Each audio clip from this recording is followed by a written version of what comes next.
Bonjour à toutes et à tous, aujourd'hui on va faire le bilan de l'année 2020 côté potager. Qu'est-ce que j'ai à vous dire là-dessus? C'est que pour les tomates, à part plein de petites tomates cerises et quelques tomates, j'ai réellement pas eu grand chose. Mais c'est pas non plus un désastre quoi, c'était moyen, je vais dire que c'était moyen. J'ai eu l'année précédente rien du tout en tomates, c'était vraiment abusé. Et là, je trouve que c'était plutôt, comme je vais le répéter, moyen. Les haricots, pareil. L'année dernière, j'ai rien eu avec la canicule, toutes les fleurs avaient brûlé. Et cette année, avec mes haricots rames Carmina et mes haricots rames verts, j'ai quand même eu quelque chose de pas mal aussi. Pour les pommes de terre qui sont en place en ce moment, je pense les laisser encore un petit peu. Et d'ici, je dirais... début novembre, je vais peut-être tout enlever vu que c'est en terre, il n'y a pas de souci. J'en profite également pour récolter la calebasse parce que quand ça va être trop dur, je pourrai plus manger parce que le goût il sera pas du tout pareil. Ici, mes petites margoses sauvages qui poussent dans les champs de canne à la Réunion, j'en ai eu qu'une seule. Et c'était pas folichon vu que j'en ai une seule. J'ai pensé que c'était utile de vous montrer aussi comment est-ce qu'on s'est pris pour enlever, Stéphane s'est pris pour enlever le concombre qui a fait le malin là. Donc c'est simple, hein, il va le couper et obligatoirement le casser en deux.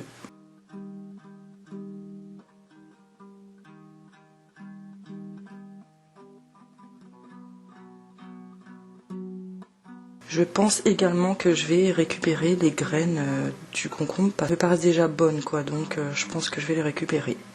Pour les chouchous, ça pousse tranquillou.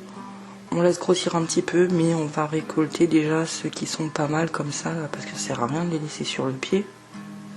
Ça empêche en fait que les autres fruits se développent.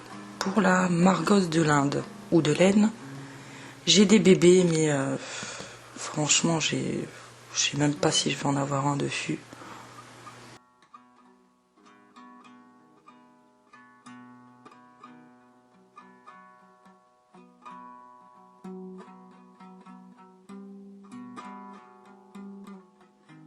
Donc cette année, pour les gros pois aussi qui viennent de la Réunion, j'en ai déjà ramassé quelques gousses, mais toutes les gousses qui restent encore à venir là, franchement, elles vont vraiment pas avoir le temps de grossir quoi. J'ai également ce haricot là que j'ai, franchement je sais même plus comment il s'appelle, mais j'avais 3 grains que j'ai plantés et je trouve que c'est quand même super satisfaisant niveau rendement. J'ai planté ça un peu tard. Et là, je vais garder toutes les graines pour l'année prochaine. On va également ramasser toutes les tomates avant que les fortes pluies arrivent, là, parce que, comme je vous dis, j'ai pas envie qu'elles éclatent. Ensuite, il va rester les derniers haricots à ramasser, et encore, je le répète, les tomates que j'enlève avant qu'il y ait les fortes pluies. Pour faire mûrir les tomates, je vais les mettre... dans mon panier à champignons, dans un coin frais dans la maison pour qu'il y ait quand même une aération et ça finira par mûrir tout seul. Je fais comme ça tous les ans et ça marche super bien. C'est pour ça que je veux pas qu'elles aient le temps d'éclater, sinon il y a une moisissure qui vient dessus et après je peux plus rien faire avec. Pour les piments de la Réunion, ils n'auront pas le temps non plus de mûrir. Et la ciboulette là, je pense que je vais tout tailler et mettre ça à sécher pour la moitié et l'autre moitié je vais couper et congeler. Cette variété de haricots là, franchement, elle est juste pas terrible. Haricot naine, une variété naine noire. Mais franchement, je préfère la variété rame. Ce que j'ai à retirer de cette année, je pense clairement investir l'année prochaine dans un système de goutte à goutte automatique. Parce que ça prend énormément de temps d'arroser tout ça. Des fois, je passe 2 heures dans le jardin à arroser. Et après, on ne sait pas si on a bien mis la bonne quantité d'eau ou pas. Quand on est un peu fatigué, on fait ça vite, mais vraiment bâclé. Et alors qu'avec un système de goutte à goutte, je pense que le suivi sera déjà bien plus régulier et elles auront à boire quand elles en auront envie en fait. Encore une autre variété de haricots par ici et mes petites tomates chéries que j'adore, c'est-à-dire les indigos. J'ai une seconde poussée de framboises là, première fois que ça m'arrive depuis que je les plante en fait. Je trouve ça bizarre, mais bon, j'en ai goûté une. Elles sont vraiment pas sucrées vu qu'elles ont plus de soleil, donc c'est pas ouf. Hein. Ici, pareil, toujours la même petite variété de haricots noirs. Hein. C'est un désastre, franchement. Pareil ici. Clairement, je vais plus les replanter l'année prochaine. Hein. Ou quoique, si je mets un système de goutte à goutte, peut-être que.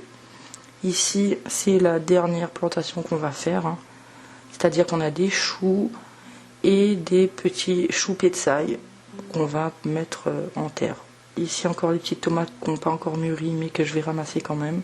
Les asperges commencent à fatiguer. La canne à sucre aussi, je vais bientôt la rentrer. Et ben pour le reste, voilà, aussi cette caisse d'asperges là qui fatigue un peu moins, pas vu qu'elle a, je pense, moins de soleil le matin. Et ici, j'ai replanté des radis et mon oca du Pérou, là, il est bien. Et j'ai vu cette branche qui est en train de me faire une fasciation, comme si vous l'avez déjà vu dans mon hall plante, ma petite pulvinata qui est dans la maison, mon Echeveria pulvinata. Donc je vais la prélever et essayer de la mettre en pot dans la maison parce que je trouve ça vraiment beau, ce genre de fasciation.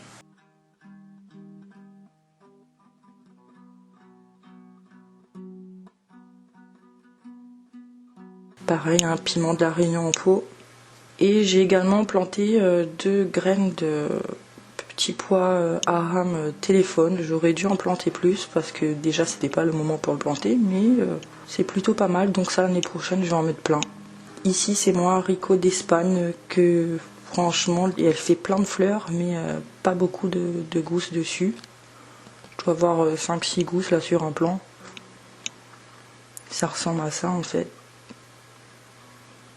Et on consomme les haricots quand ils sont arrivés à maturité.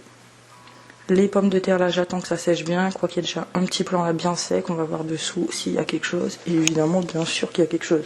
Et ça, j'attends encore un petit peu et je vais également récolter, comme je vous ai dit, au mois de novembre. Ensuite, pour les...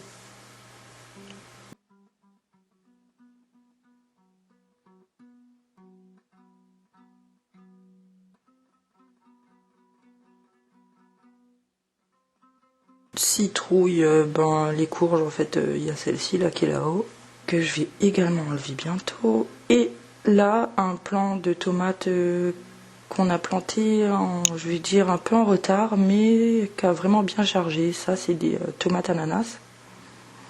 Et c'est le plant qui s'est hyper bien développé. Je pense que c'est du fait qu'il y ait la gouttière qui passe par là.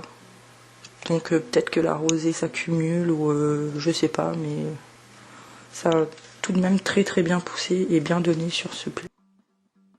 Dans la serre également, c'est malheureux parce qu'il y a encore plein de petits poivrons qui sont en train de partir là. Et avec le froid, ça fera rien du tout quoi, donc ça grossira même pas. Mais je trouve que j'ai eu quand même pas mal de poivrons cette année, comparé aux années précédentes. Donc après avec le temps, on finit par avoir la main quoi.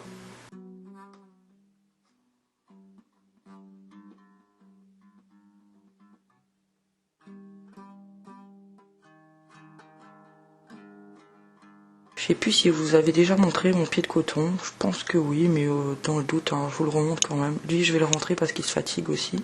Et encore ici, les gros pois, celle-ci je laisse pour récupérer les graines. Donc on va enlever toutes les tomates là-dessus, les tomates ananas, pour qu'on puisse quand même les manger et pas qu'elles éclatent vu qu'il y a déjà des fissures là sur certaines. Comme je vous dis, ça mûrit très bien dans la maison, surtout quand elles sont brillantes comme ça.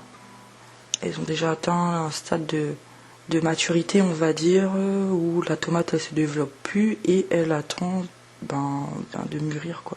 Et comme il fait trop froid, ça va pas mûrir du tout. Donc on anticipe et on met tout dans la maison. Il y a une petite aubergine que Stéphane avait mis à côté du plant de tomate là, mais qui n'a pas été folichon. J'ai eu pas mal d'aubergines aussi cette année.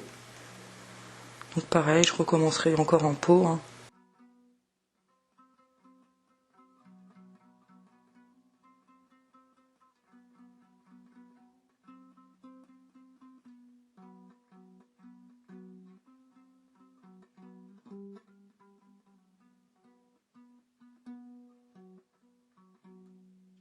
Et voilà, comme je vous ai dit, dans le panier et ensuite à la maison.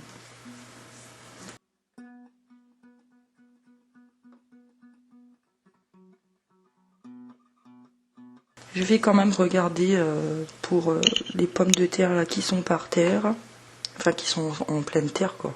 Et il y en a quand même. Pareil, je vais attendre. Et je continue à enlever les haricots. Vous voyez, les gousses elles sont pas énormes. Et je pense pas que ça va grossir plus que ça.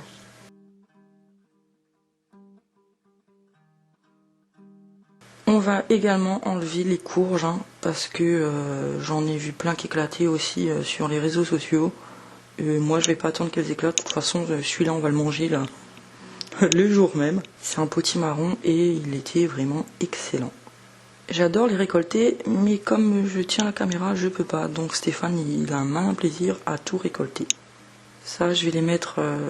celles que je vais pas manger, en même temps j'en ai pas des tonnes, hein, j'en ai que 4. Donc les 3 autres, comme je les mange pas tout de suite, je vais les mettre pareil à côté du panier à tomates et puis on verra bien. On continue à enlever les gros chouchous sur le plan et je vous répète que cette année a été pour moi une année moyenne et que je ferai autrement la prochaine année. Donc en même temps que le système d'arrosage automatique que je prendrai l'année prochaine, je vais également prendre le paillage que j'ai pas pu prendre cette année dû au confinement. Mais je pense que que le paillage est vraiment indispensable, surtout avec les périodes de canicule qu'on va encore affronter l'année prochaine. Voilà, j'aurai peut-être encore 2 petites vidéos à vous faire dans le jardin. Et je vous dis à bientôt dans une prochaine vidéo. Au revoir.